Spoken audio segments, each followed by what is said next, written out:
talk to Stacey Abrams today, I think is pretty special for the obvious reasons. And she really is our girl. And us being from ATL, from Georgia, is so Atlanta. As I would say, it's so Atlanta. You know, us being Georgia girls, you know, just understanding the importance of having the right person at leadership there is really important. And especially now, right? Influence matters, information matters, and intent matters. And those are the things that we're really bridging the gap here. Not just today, we've both always been like this because we care about not just people as a whole. And that's why I thought tonight was so important. And I love that it's the two of us getting a chance to really talk to her and give her the opportunity to inform people. It's the information sometimes that we're lacking. Yes. We know we can get it from her. Absolutely. I always say the more we know, the more we can grow. And in this case, the more we know, we can make the best decision and get up out our houses and vote. Right. You know, it's really that simple. So I'm excited to talk with Stacey today. Do you want to try to call her up and see if she can hop on with us now? Absolutely. Now, wish me luck now, you know. You got this. Listen, if you can't get it, I got you. Professional help. You got it? The wrong thing. No, this is not right. Okay, you shining. What buttons are you pressing right now, Mo? Oh, Lord. What is going on? We're about to have a music video right now.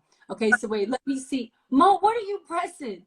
All the wrong things. Let me tell you what's about to happen. I am about to call someone you know very well. Rodney, help your mama. Because this ain't it. Rodney, Mom. Okay, let me see here. I can also try to do it on my side as well. He got us. He's here. You got it? Because you got the effects flowing. Rodney. Take all that. It's not on them already? No, it's not on there, baby. Okay, so now can you call Miss Stacey Abrams for me, for my live? It's this one right here. It's always the kids that come through. Got it. Our kids are way more tech savvy than we are. For sure. Oh, shoot. I'm trying to figure out. Wait, say it again, Mo? I said I feel better because he's trying to figure it out too.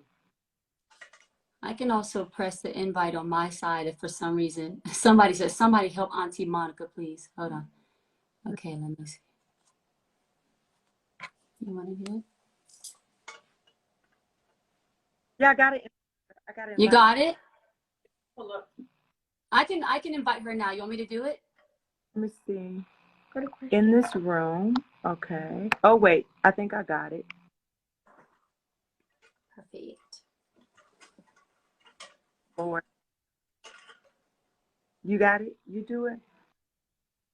Is that what invite? No, we just want to invite Miss Stacey. Here, I'm going to do it. Want me to hit it, Mo? Yeah. Okay. I'm going to do it right now. They're saying you have to do it because you're the host. Okay, I'm inviting her now. Perfect. Let's see if we have some luck here. Yeah, Leia just told me. Yay! We did it! Well done. You were watching our whole thing, right? I have been impressed with the ingenuity and trying to make this happen. Listen, I'm so happy we made this happen and we're making this happen. It is truly an honor to be sitting here with you today, Stacey. I mean, I think you mean so much to us ladies for so many reasons. Just watching your journey, you know, just seeing the fighter in you, and that inspired all of us, you know, and to see the change that you've been able to make and the influence you've been able to have has been phenomenal. So it's really an honor to be sitting here with you today. Well, it is my honor. And talking to two, Georgians, not only are you extraordinary superstars, legends in your own right, but I get to claim both of you as Georgians, which just, makes me feel good about who I am as a person. Oh, I love that. Thank you. That means a lot. Absolutely. It's the that you have special, and I think it's so empowering for not just us as women in the industry we're in, but the women that are at home, the women that are going out 9 to 5s, the women that are entrepreneurs, the women that are entertainers. It's just inspiring. It just makes you want to be a part of it all. Yeah. Thank you. Well, look, I know that. So one thing that I do on IG Live, I appreciated the ingenuity that you had, Monica, bringing in someone as your tech specialist. Mine is called Faith. She's a 16-year-old. Ciara, I appreciate the fact that you figured it out but one thing that I've started doing on IG Live is something we call Here's the Thing, where I just ask people to ask me the questions they have. You can't expect people to be involved and engaged in politics if they don't feel that they really have ownership over the issues. And so I'd love it if you two would stand in for all of Georgia and ask me questions to do today's edition of Here's the Thing. Let's go. Well, Stacey, here's the thing. Yes. Okay. We definitely have questions for you, and I'm going to start with this first one. Why should people care about midterm elections and about governors? So when you go and buy a new phone, you get your phone, you get excited. That's the presidential elections. That's the elections we get told about. But that user agreement that you get that you rarely pay attention to, that sells all your information and costs you an extra $10 a year that you weren't expecting, or $10 a month, that's midterms. Midterm elections are when the work gets done at the state level, where it's closest to the people. We care about the presidency, we care about the Senate, we care about Congress, but they're setting policies at the top. But what hits us closest to home is what happens at the state level. And the person in charge of the state is the governor. So whether you're talking about education, how much money goes to your school system, whether you're talking about whether the highways and the byways in your neighborhood get paved, that's the governor. What happens with healthcare in Georgia, not having Medicaid, not having health insurance, losing Georgia Baptist Medical Center. That's all the governor's decision. And so we should care about midterms because they try to make sure we don't. That's when that's the fine print in government. It's when governors who control billions of dollars and so much of our lives make decisions because they know we don't know who they are and the level of power that they hold. But we can change that. This year, we can change that. So good. Really have the power to protect the freedoms and the people we love? Exactly. So one thing that we have seen with this governor, you guys may know, I ran for this office 4 years ago, didn't get it, not confused. I know I'm not the governor, but the person who won this election, his very first year in office, he passed a 6-week abortion ban, a ban that says that women cannot access reproductive care before they know they're pregnant. And it allows investigation of women. If they have a miscarriage, they can be investigated. We know that if you are a victim of rape or incest or human trafficking, you have to file a police report to be able to get access to the services you need. That's the governor's decision. He wanted this law. He said he was overjoyed about it, and he plans to make it worse. In fact, he was caught on tape last week saying he wasn't sure how he felt about contraception and the fact that they could come in and possibly do something about contraception. And so our freedom as women to control our bodies, our freedom as voters to be able to access the polls, our ability to make choices about who we are and who we love, all of these things are on the ballot because the governor in this current day and age is the person who signs those bills, pushes that legislation, and makes decisions about the kind of freedoms we actually enjoy. And I want a governor who actually believes in my right to be free. Absolutely. I mean, it's just so amazing when you think about it. You know, all those things you said are just like insane. And I think for all of us women, it's been so hard to deal with, you know, being in this time. And that's why, as you said, midterms are so important, right? You are important for that matter, you know. So what I also want to ask is, we hear so much about voter suppression. How can we be sure that our vote counts? So here's what voter suppression is, and it gets conflated with voter or election fraud. Let's be clear, voter fraud, election fraud doesn't happen. That's basically somebody putting on a mustache and a hat trying to vote more than once. It's somebody manipulating the system to change the outcome. Does not happen. Even the people who hope for it and study it will tell you it only happened. You're more likely to get struck by lightning than you are to have somebody commit voter fraud. But voter suppression is about access. Fraud is about outcome. Suppression is about access. Can you register and stay on the rolls? Can you cast your ballot? And does your ballot get counted? And unfortunately in Georgia, we have a governor and a secretary of state who get credit for not committing treason because there was no fraud, but they don't get held accountable for suppression. They've made it harder to get your absentee ballot. They've made it easy for people to challenge your right to vote. They have made it hard for people who have to stand in line for hours to get water and food, just basic things that the Bible says you should give to strangers. And so for me, the issue is we have to know that they're putting up these obstacles, but we cannot be cowed by it. We cannot give in to those obstacles. We can get around them. And that's the work that I've been doing for the last 4 years. And that's the work I want all of us to do. What they are most afraid of is if we show up, we can win. The best way to combat voter suppression is to overwhelm the polls with our presence. Mm-hmm. And so, yes, your vote will count if you show up and if you bring your friends with you. If we prove that we deserve to be heard, then yes, we will get those votes counted. But they win when they convince us it's not worth trying. Voter suppression is most effective when it makes you think, I'll just stay home. That's when they've gotten exactly what they want. They've stopped you from casting a vote. Mm. Your resilience is so admirable. Even though you're not the governor yet, you have acted as such, and you've informed us consistently as such. And I'm really concerned as a mom who are still out and things like that here where I was born and raised. But what are your plans for the women of Georgia? You touched on it, and you talked about some of the things that are already being implemented that take everything important to us from us.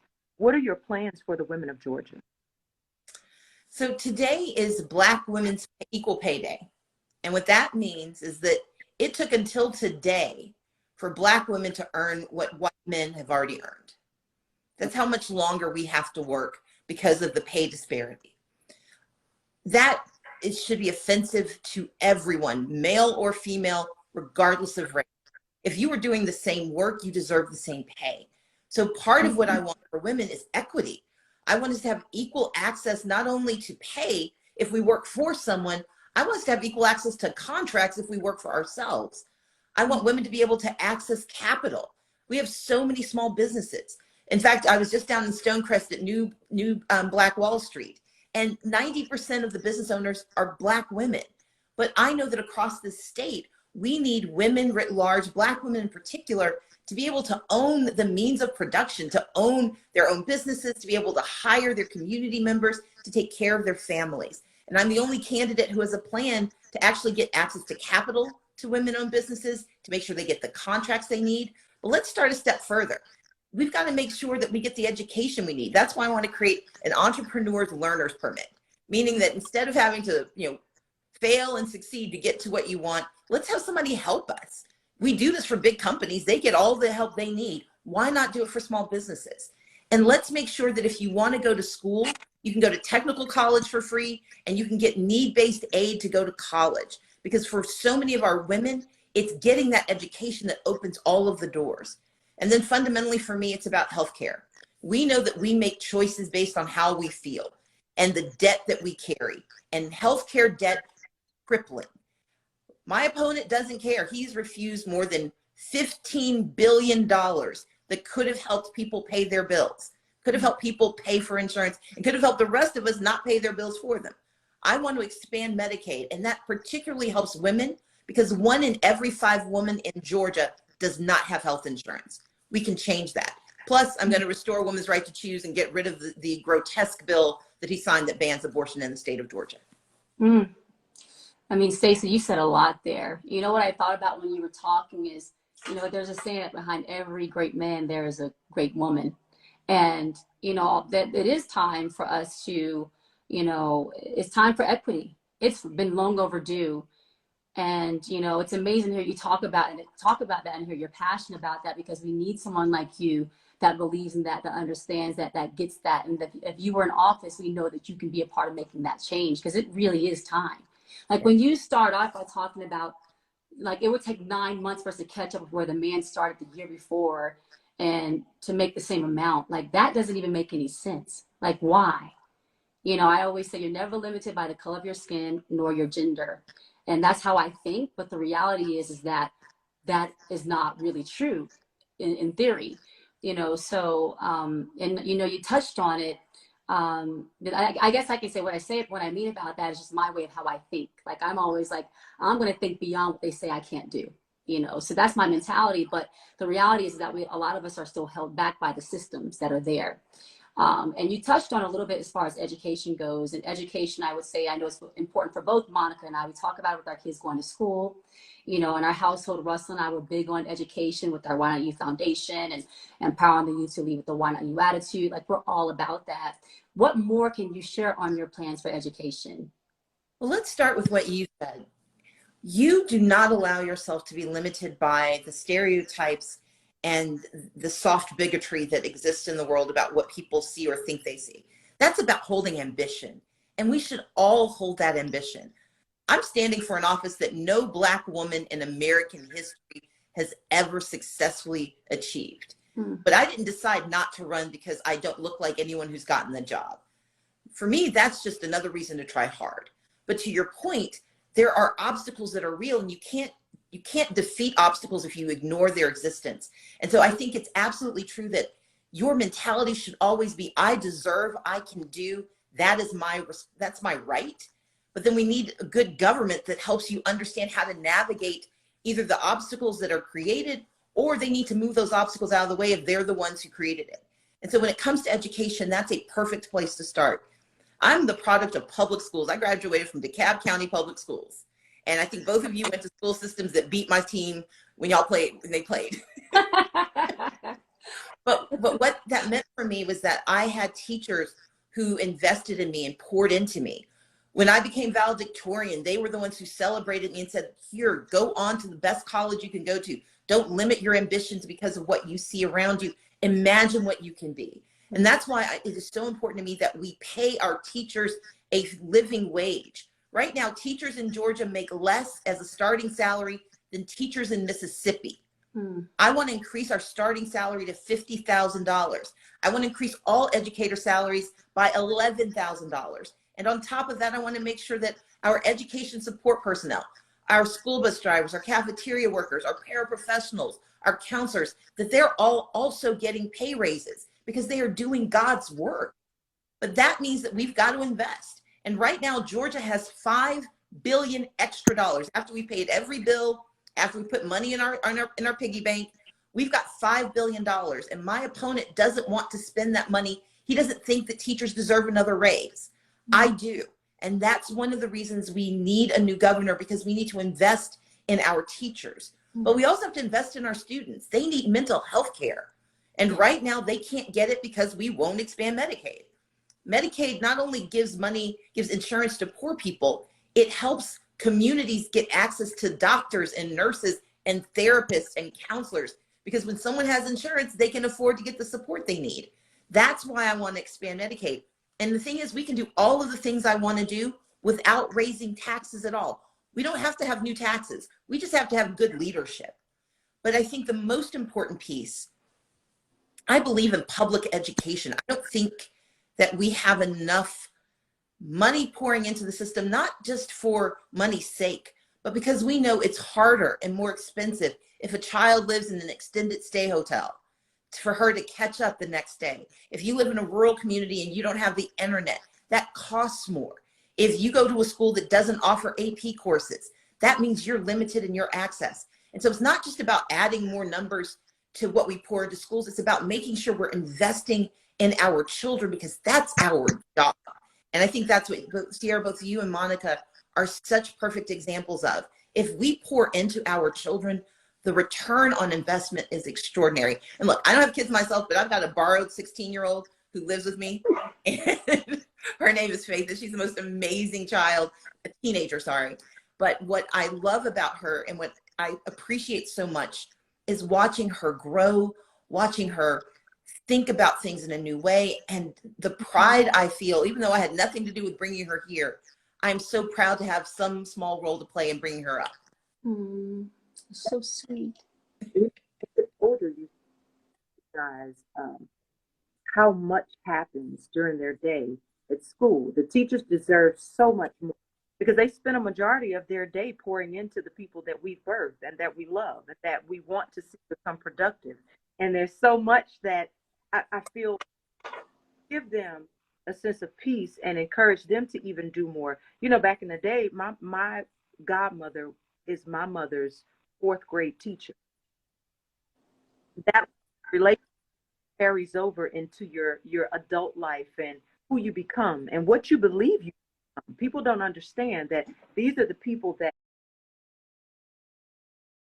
help them to understand that these things that we've done already are possible. It happens, you know, and I don't think people realize the importance of it, or whom you've spoken of clearly doesn't realize it. So we totally support what you're saying there. It's hard to ask you a question, but I want to ask it. I know why I feel that you should be the governor. I know many things that you've taught me that has changed the temperature and the format in the household for how we vote and how we think and what we know the governor actually holds in the palm of their hand for the state of Georgia. Explain to the people that are watching that may not understand it the way we now do because of you, why do you feel you are the best choice for governor? So we know that 4 years can change a life, whether it's 4 years of high school, 4 years of college, 4 years in a job you hate, 4 years in a job you love. 4 years can change your future. Mm-hmm. The governor serves for 4 years. And for the last 4 years, we've had a governor who has ignored a housing crisis. He's ignored a healthcare crisis. He's ignored a gun violence crisis. Mm-hmm. And he made it his mission to strip women of their right to choose. I'm running because I believe we have to get back to the fundamentals, back to the basics, investing in making housing affordable everywhere in Georgia, making sure that we expand Medicaid and lower healthcare costs, but also save hospitals. It should appall every person in Georgia that we are losing one of only 2 level 1 trauma centers that serve nearly 50% of the state. If somebody gets in an accident on I-20 or 285, if Grady can't take you, where are they going to take you? When that hospital shuts down, that's what we're facing. I'm running because I know that we should invest in education at every level.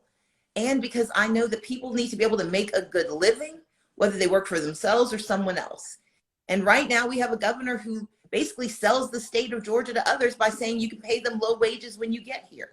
I want people to compete for us and invest in us. And I want us to grow our own jobs and invest in ourselves. And so for me, becoming governor is about doing for the people of Georgia, fighting for the people of Georgia, the middle class, the working class, the forgotten folks, helping those who never believed that they had a real shot, but also helping those who got their shot to do a little better, because usually they'll reach back and bring somebody else. And so, you know, fundamentally, I want to be governor, and I will be a great governor because I was raised to work hard, to look out for others, and to never quit. And that's what I want to do for the state of Georgia. So amazing. You're very good. Well, so look, you two have gotten to ask me a lot of questions for Here's the Thing, but now I'm going to turn it on you. And I'm going to start with you, Ciara. Can you tell me, you know, you've become more politically active, both you and Monica have become much more politically active and louder about your beliefs. Can you talk about why that is? What was the switch that turned on for you? What made you engage? And which politicians are you thinking about? How do you decide who you support? Well, I think for me, it's just understanding the power of my voice, you know, knowing that my voice matters. My voice carries weight.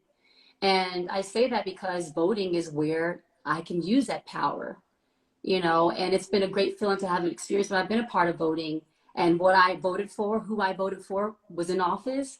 That was something that was really, it was just an incredible, I felt like I was a part of something. Like I felt like I was really making a difference in that moment.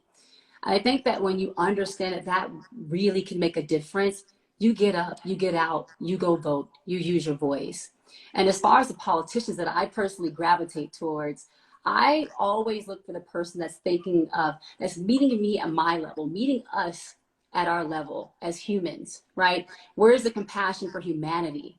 I think as you talk about like you know, the person that's in office right now is like, to me, they think more about business versus like humanity. Like when you were talking about education, honestly, I wanted to interrupt you a few times. I was like, keep it together. But what you were saying is true. Like I have an incredible passion for education and teachers. I am very, very sensitive to teachers, because God knows I got 3 of these things around my house, 3 children. Monica has 3 children too. And it is work. Teachers get up and they go and give their all to walk away with so little. And for me, that bothers me. It's been a passion thing for me for a long time.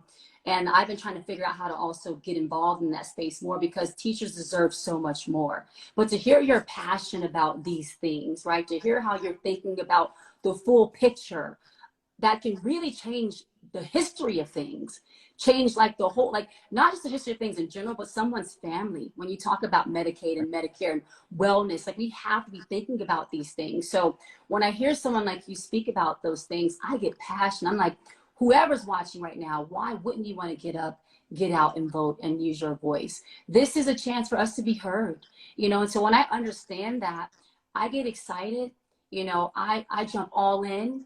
I want to use my platform to share and all the things that I'm learning in the process. And I love when someone is meeting us where we are. That is the only way that we're going to make true changes. It's time. It's time for something different. It's time for something new. It's time for someone who really cares. You know, I feel like these past few years that we've been living in, we were taking some steps forward about, you know, for 5 years ago. I get my count right. You guys can follow the math, what I'm trying to say. But we took some steps backwards, you know, and we have a lot of cleaning up to do. And we need people like you in office that can be a part of making that change. So I love when someone can meet us where we are, can be aware of where we need to go, and is about that life of making it all happen. Well, thank you. Yeah. Monica, what about you? I share the same sentiments. We talk about a lot of this stuff because my kids are a bit older, and us being around through the births of the 6 of them in different ways and different capacities, you get a chance to see how the things that are changing change them. The things that are changing. You know, you look at the crime here now, and I look at where I'm from. I'm still a person that keeps not only my feet, but my heart and my ears to the streets that I'm from. And I think knowing what their concerns are concern me, knowing that my concerns are just as relevant, but they are also different. Who is able to address all incomes, all people, all feelings, all races, colors, and creeds, and understand that it may be different in some places, but they all need a certain level of change. And that takes you can't clock in and out of what's needed here. And that's one of the so easy for me when you guys reached out to me and you and I talked on the phone, Miss Stacy. I told you, I said, I'm here, and I meant what I said. So use the ability to discern when someone cares. That concern, care, compassion, those are things that you can't buy. It's not just circling a name. Those are not things. And you were raised has a lot to do with it. You know, when I look at candidates and they share things about their background, that interests me a lot too. When you have people that care about their community, part in educational backgrounds for people like yourself, and how your parents pushed you towards higher learning all your life. We don't know exactly what we'll be when we're kids, but we know that influence matters. Those are the things that even push me to look at people to decide that this is who I'll get behind. That played a major thing, that I believe in Miss Stacy because I see also what her parents believed matters. It mattered that you cared about all of the communities, all of the incomes. I am still very much a part of where I'm from. I can still pull up, get out, have a conversation. That's something I'm known for. I'm never leaving that. And it's important for me to make sure that even their voices are heard, telling them that, listen, now, this is what you can do. That's important. And just understanding that you have to have a real person, like Ciara said, it's become almost mechanical, where it matters how it looks, you know, and not how it feels and what it actually is. So that's how I choose who I get behind. That is how I choose. It's not just what you say you do. I don't I don't even pay attention a lot of times to what people say only, because we know that people put on facades. That comes with the territory. But you can see by the actions of, that's how I make those decisions. And I make those decisions with real people standing right behind me with the heart of what it is that they feel like they suffer most from, and with being right here. I went to North Clayton High School. I went to, a cat around there too. These are all the people that I still love and able to keep a part of me right there in the heart of where things need to be changed. And that change can only be implemented by people that are, how can you be there when you do not know what they are dealing with?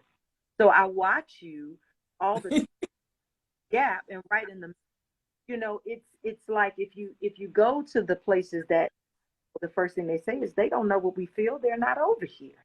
Over there.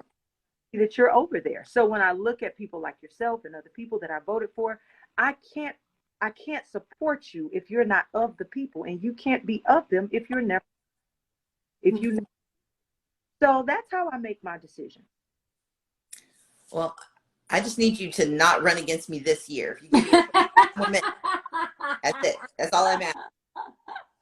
Now, Ciara, I hear about this prayer. Are you going to send me a copy? I'm serious. There's some things I need. Are you going to send me this prayer? Because I need some help. Wait, what'd you say, Mo? I can't hear you, Mo. One for me, or that's another day. This is my. First of all, listen, ladies. You can call her later. This is I asked first. Listen, Stacy, I got you. No, but let me tell you, I always say prayer works. Prayer really does work. I am an avid believer in prayer. That has carried me through so many parts of my life. And, if I'm just going to say, we can go ahead and pray right now. Heavenly Father, let's bless Stacy to be the next governor of Georgia. Let's go. Come on now, in Jesus' name. Amen. Amen. Yes, prayers are up, Stacy. We've got to do this. Stacy has got to be there. This has to happen. So yes, I got you on the prayer. Okay, we can pray in many ways. All right, but we are praying for you to be the next governor. So let's go. Well, my priorities straight. Thank you. Now, Miss Fabulous Monica with the hat. What is this Gunica I hear about? I did my research. I meet you where you are. Come back into the frame. Come on. Go. Gunica. What does Gunica mean? Out loud. My 17-year-old, what does Gunica mean? What's that mean? So it just means she don't play. She's serious.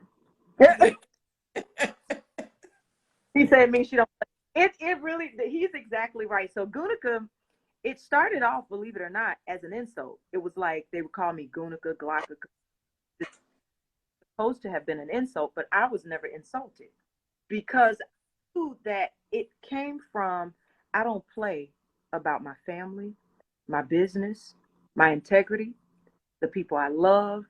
That was me. And one thing that I did do was I matured Gunica a bit.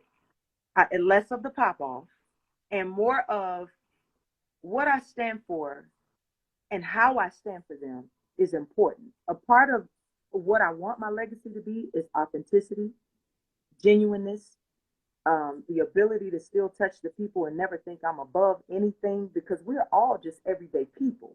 And sometimes when people do what we do, they forget, they think they're above something. No, it's the people that keep us where we like to be. So the second you forget that, you and I are not the same. But Gunica really derives from me, Miss Stacy, you remember kick down the door and smack the chick just to show I have in it. Okay, but I've gotten control. I don't see about it. Well, it's there, but it did start with me just play. I don't play, period. And you can't, especially about the things you love and the people you love, who you are. I don't play about who I am. If I read something that's not true, I'm expressing myself. So that's where the Gunica has come. I've matured her a little bit. We have fun with her. I was never offended when I was given that nickname because I knew that that was a person that didn't understand a real person. And that's something that I never plan to lose. So if you ever have a problem during this election, Look, I'm getting prayer and Gunica. This has been a very, very, very beneficial IG Live. Okay. Ciara, we're going to change well, Gunica gets back together. Ciara, tell me about the first time you voted. Oh my gosh, this is so much fun, by the way. I was like, we have to pray before Gunica comes out. That's what we're going to have to do. But yes. it's okay. It's okay. That's what You she got this. It's okay. So yes, so Stacey, the first time that I voted for Barack Obama. And that was special. I remember the excitement of going out to the polls, and I remember being in the rehearsal. Now, let me tell you, mommy brain is real, so I can forget a lot of stuff. But I'll never forget being in my rehearsal hall late night. I was rehearsing for some award show. I don't remember the show I was rehearsing for, but I remember standing by the TV and them announcing that he was our president. That was unforgettable and obviously monumental.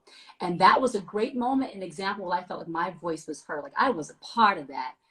And I was so proud. So that's my first memory. And I'm really proud of that till this day. Monica / Gunica.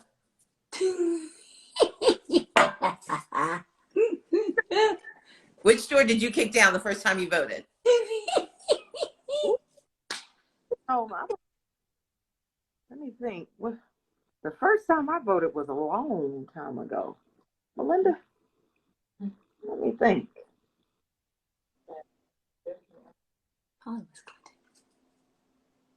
Yeah, it had to be Clinton. Yeah. It had to. And I remember participating heavily at the White House afterwards because for that level of understanding, I will not that I always understood before I started to really take who I am, move it from the South Side into the world and into the White House for the first time. And being there, what I went and did was I sat down and I talked to them about the importance of keeping electives and music in schools and fighting for that and raising funds for that. You know, remember growing up, you go to chorus, you go to band, and there was a time where that was in question to be removed. And I went and in all his coolness, Monica, this is important for all of us. We love having so cool. But he heard what I had to say about how standing in chorus and learning to harmonize and work with other people and all of these things that were given to us in the public school system at that point, why you could not take that away. So that was the first time that I voted and the first time that I actually went into the White House and did the work that needed to be done. Fantastic. Well, Ciara, I'm going to give you my last question. So I know the first thing I want to do as governor is expand Medicaid because it creates 64,000 jobs. It gives 500,000 people health care. It reduces costs for everyone. It helps us save 19 hospitals. They're at risk of shutting down. It helps save lives. But you are now governor for 24 hours. So what you doing? Well, first of all, we're going to celebrate. Okay. But I'm definitely going to jump right into the things that are important to me. Roe versus Wade has to be addressed. We've got to get that right. That's right away from me. And then I would also focus on the Voting Act. Yes. What's been put in place is insane, as you talked about earlier. You know, there's no reason why we have all these different things to inhibit people and to really create more suppression, you know, that's in place. It's time for, we got to reverse that. So for me, those would be my two main focuses for starters. And yeah, I think that's what Governor Cece would do. There we go. Well, this has been so much fun. I mean, everybody's watching right now and everyone that's tuned in, we know you all may have some questions. I mean, this is really a treat. I just have to say, I know, I mean, I start off by the top by saying that this is an honor to be with you, but I am really, really enjoying myself. So I know people have some questions out there. Mo, do you want to fill some of these questions from people that are coming in? Because we know they have questions to ask Stacey. So let's see what we have going on. Guys, put your questions in below, and let's see what you guys want to know from Stacey. All right, so let me see here too. I think there might be one that my team just sent in, and they were saying, well, you just asked me. We kind of just answered it actually about your first plan of action for once you get in. But if you were to get in, when you get in, we're gonna speak life into this. When I'm always like, speak life, okay? There is life and death in the tongue, so we're gonna speak life, only life. But this question I see right here, it says, when you become governor, will your office offer internships to students? That is an amazing question. So when I was elected in 2006, and then I became the Democratic leader, meaning I was in charge of all the Democrats in the House of Representatives. My office got $13,000. The majority leader, his office basically ended up with roughly $1 million. So there was a little bit of a disparity in investment. So what I had to do was figure out a way to serve all of the people that Democrats represented, even though we didn't have the money. So I took money out of my campaign account to hire some young people to work for me. But then I thought, why not create opportunities for young people? So I actually I brought in a young woman named Jenny, and my chief of staff was a young woman named Ashley. And we created an internship program. And by the end of my 7 years, we'd had more than 400 interns who got to learn about policy, got to learn about politics. And what was the most fun moment for me for all of that was that one day someone from the other side of the aisle came up to me, and I can't tell if he thought it was a compliment or an insult, but he said, "I can tell when somebody works for you because it looks like the United Nations." And for me, that was the highest compliment, because I wanted that office to look like Georgia, but I also wanted young people from every race, every region, every creed to know that they belonged in that space. They deserved to be under that gold dome. They deserved to be at the Capitol. And so, yes, as governor, I want to create a youth council of high school students and middle school students who advise me. I'm going to create internships so that we've got young people working in every level of state government, so they're understanding before it impacts them what they can do, but also so they can help impact solutions ahead of time. My first real job was working for the city of Atlanta as a junior in college, because I got into a fight with Maynard Jackson. He won the fight, but then he hired me, so it worked out. He saw that fight in you. He was like, Exactly. come and fight with me. That's awesome. You see the question that we're getting so much right now. People are saying, Miss Stacey, when you win and after you run as governor, will you run for president? So I've said this before, it's even in a book I wrote. Yes, one day I would love to be president. And I always answer this question because, and this goes back to what Ciara said about ambition. We cannot want things that we're not willing to claim, but we also cannot deny our right to beliefs and to postures and positions. When the whole VP thing was happening and I got the question, people were like, oh my God, how dare she answer the question saying she might want to be vice president? I'm like, why wouldn't I? Mm-hmm. How many Black women get asked that question and have a legitimate opportunity to make it so? Yes, I want the job of helping as many people as possible achieve the dreams that they have, removing obstacles from them and making the country better. But the job I want right now, the job that matters most to me, is the job of governor, because that is a job that changes lives. Look, Trayvon Martin, when he was shot, the law that let his murderer go free was a law that was signed by a governor, not by a president. When they eviscerated the social safety net and treated Black women as less than human because they needed a little extra help, that law didn't start in Washington. It started with the governor of Wisconsin. And mass incarceration took off in the United States with 3 strikes you're out. That didn't start in Washington. That didn't start with the 94 crime bill. It started with the governor of California. He passed and signed the first 3 strikes you're out law. And if we live in the South, we know that Jim Crow, those laws that denied Black people their citizenship for 150 years, was signed by 9 governors. It never had a single federal law. And so for me, the most important job, especially in this moment, is the job of governor, because we need someone who believes in our humanity, in our integrity, and in our right to thrive. That's why I want this job. And so, yeah, I'll think about some jobs later on, but the job I want in 48 days, because I am counting, is the job of governor. Yes, let's go. That is so inspiring.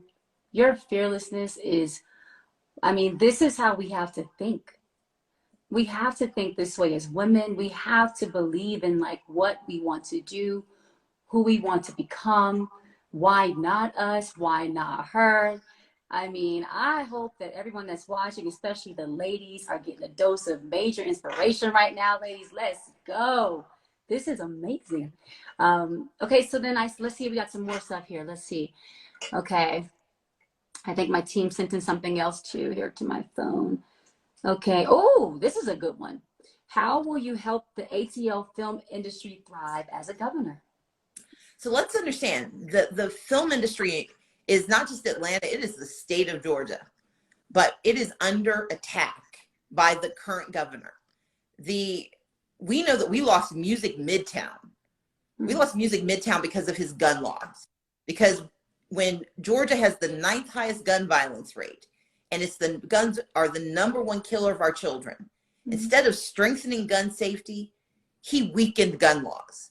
And because of that, because of the weak gun laws in Georgia, Music Midtown took its $50 million and left. We know that because of his voter suppression law, the one he signed in 2021, we lost $100 million from the All-Star game. They said we can't bring people. In fact, it was the Black players with the MLB who said, look, we don't want to come to a place that doesn't treat us with the respect and the voter access that we deserve. And so they lobbied, and that game left. And when it comes to abortion laws in Georgia, I have spent so many hours on the phone talking to people about why I need them to stay and fight. But we need to win, because now that that law is the law of the land, now that women are denied the right to control their bodies, it's going to be harder and harder for projects to stay here in Georgia. When a woman knows that she's going to be on set for 9 months or for 8 months or 6 months, but she's got to know within 6 weeks what she can do. Otherwise, she faces being criminalized. The doctor who helps her faces 10 years in prison. It's going to be harder and harder to keep that industry here. And here's the thing. We forget that when the film industry came to Georgia in 2008, it didn't just organically grow here. We got it from North Carolina and we got it from Michigan. I know Monica remembers, and Ciara probably does too. Dawson's Creek was filmed in North Carolina. All these films and television shows that were happening in North Carolina and in Michigan came to Georgia when they got governors who decided that they didn't have to do what the people wanted. And that's how Georgia got it here. And we need to understand that there are other states that are eager to take this film industry from us. And that's why I want to be governor, to not only have the laws to make certain that people can work here, but make sure they want to stay here. But in addition, I'm going to protect the tax credit. I'm going to make certain that we are creating apprenticeships that help folks from our communities that are often underserved and overlooked, get jobs in the film industry. Right now, you got to know someone to get somewhere. And I want to create those internships that let our young people get into the industry early so they can grow their opportunities. And I want to make sure that we're providing financing so that those independents and those creatives who have amazing ideas but don't know where to start don't have to put themselves in the hawk to get started. But you need a governor who actually believes in investing in people and protecting our freedoms for the film industry to stay here in Georgia. That's so good and so powerful. Someone wrote, save Georgia. Yes, we clearly see that Stacey Abrams can save Georgia. Come on. Well, let's see what else we have. Mo, do you see some other questions there? There are actually several good ones that they just handed me. Okay. Younger. What piece of advice do you have for younger generations who want to make a change? What would be the steps that they take to do so? So let's start with why I talk about voting so much. Voting is not magic. I know politicians talk about it, you vote and these magical things happen. It doesn't work. Voting isn't magic. Voting is medicine. Medicine is something you have to take over and over again. And when you stop taking it, whatever's wrong with you is coming back and bringing friends. And so part of what young people, the power they have is when you understand it's medicine, then you organize around how do you keep it going. And that's something I've seen young people do spectacularly well on every issue that matters to them. But when we don't use that power in voting, then the people who want us to stay sick, the people who create the ills in our society, they're doing their part. And they get amplified by it because they know we're going to get distracted, or worse, we're going to get depressed and give up. And so the first thing is, do not let people take your attention from your mission. The second is, know that you're not in this alone. Those who are older may not have gotten it done, but some of us are still working. We're just waiting for you to come and help. I got to do a speech when I was 19. I got to speak at the 30th anniversary of the March on Washington. And I talked about three things: jobs, justice, and peace. Still working on all three of those. But where we were 30 years ago is not where we are today. And the progress that gets made has to be acknowledged. We don't have to rest on our laurels, but we have to acknowledge that progress has been made so we know what else we can fight for. And then the last thing is that you have the right to expect everything. Never let anyone tell you to dampen your ambition or lower your vision. We have the right to see the future that we want, and we have the right to believe we can make it so. And that's why I am so bullish about this job and about this opportunity, because I can see what Georgia would look like if we had a governor willing to invest in us. I can see what our schools would look like if our teachers could actually teach instead of teaching and driving the school bus and having 38 kids in the classroom. I'm being slightly hyperbolic, but not really. I know what we could be like if we had affordable housing in every part of our state so folks could take care of themselves and their families. I believe that my ambition is met by my vision, but I'm reaching out because I can't get there without the young people in the state of Georgia. And if we do this together, what we can change in this world is unlimited. That is so amazing. You know, I thought when you were speaking, I thought about never let someone dim your light. Yep. Clearly, Stacey wants the light to shine bright in Georgia for all of us, for everyone in Georgia. And I love voting is medicine, the medicine we need. We need the right person in place to help make all this change that is like long overdue. It's time. It's time.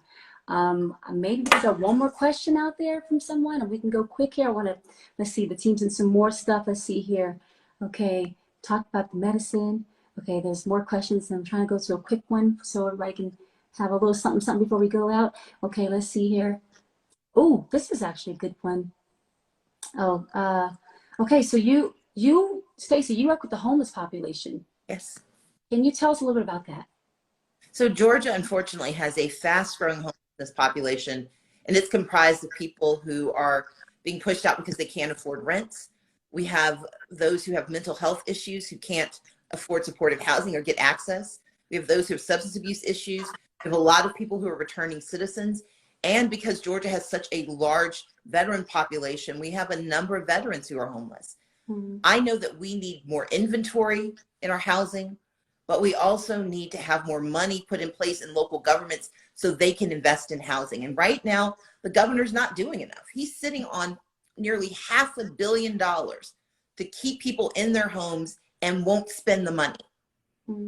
And we need a governor who actually believes that we deserve access. Now, mind you, this is a governor who made millions in real estate, but won't help working families stay in their houses. And that, to me, that kind of hypocrisy is not only appalling, it's economically inefficient. If we help people stay in their houses, we are helping their kids go to school. We're helping them get access to better health care. We are changing the future for the better. And so for me, homelessness is more than just not being housed. It's about all the other pieces. It's about crime. It's about education. It's about healthcare. And it's a solvable problem. We keep pretending. The scripture that annoys me the most that people rely on is when they say, well, the poor will always be among us. That wasn't the Lord telling us to get used to it. It was a challenge. It was a call to action. It is our job, our duty, our responsibility as citizens, as humans, to make certain we are helping the least of these. And someone who does not have shelter deserves not only our grace, but our investment. And for me, that is a driving force, because there but for the grace of God go I, but so do people who are victims of domestic violence, women with children, men who are being separated from their families because if they go to a shelter, they can't stay in the same place. There is so much more that we could do if we had a governor who believes it's our job to help people get a step up and get a step inside. And if we do that, we can make the world better. Ms. Stacey, how can they continue to get more information? There are a lot of people that are on this live that I in my heart. This is the first time that they're hearing a lot of the information that you're sharing. This is a new spectrum of information. It's invoking thought. How can they find more information? Because I feel that this is going to make a lot of people want to know more. Can you tell me and do that? Yeah, if you go to my website to stacyabrams.com. Now there's some people like, oh, she has too many policies. We've got a lot of issues in the state. And so I try to really tackle the issues that people care about. So if you go to my website, it's not going to be like a 5-second snippet. We'll give you some headlines. But if you want to know more, you can click on the link and you can learn more about the issue and learn about why the solutions matter. Because it's hard to solve problems if you don't know not only what is the problem, but why is it a problem. But if you go to our website, stacyabrams.com, and while you're there, you can learn how to volunteer. You can learn about the dates for the election. You can learn about all the ways that we can make this happen. And I just encourage people to go to my website, but also you could, send me a DM on Twitter. I think you can do the same thing on Instagram. That is not my forte, but anytime you have a question, just reach out to me. I am happy to answer. Well, Stacey, you are amazing. One, we thank you for that access. You are special, to be even extend yourself in that way. Again, I really believe is where we're going to see change happen. We need someone that's for the people, and you are a woman for the people. You inspire us so much, and this has been a total honor to be here with you today. Just thank you so much for your time. Thank you for how you're pumping so hard on this journey. We are pumping hard for you. We are believing in this journey. Why not? Stacey, let's go. Mo, this has been fun. This has been amazing, right? I respect and admire. You guys always touch lives, and I feel like we can do this together. What happened 4 years ago has nothing to do with what will happen in just a couple weeks. We got your back on this end. We got your back. So for everyone that's watching and all the Georgians out there, the Georgia pages, you guys make sure you remember that the last day to register in Georgia is October 11th. Early vote begins October 17th. Early vote ends November 4th. And election day is November 8th. 48 days. Let's go. This has been so much fun. Thank you to everyone who tuned in. Stacey, thank you again. It was an honor. Mo, I love you. Thank you, Stacey. Thank you too. My inner fangirl is just so excited right now. Ciara, Monica, thank you so much. Your grace, your kindness, and your engagement means the world. So thank you for having me. Woo, let's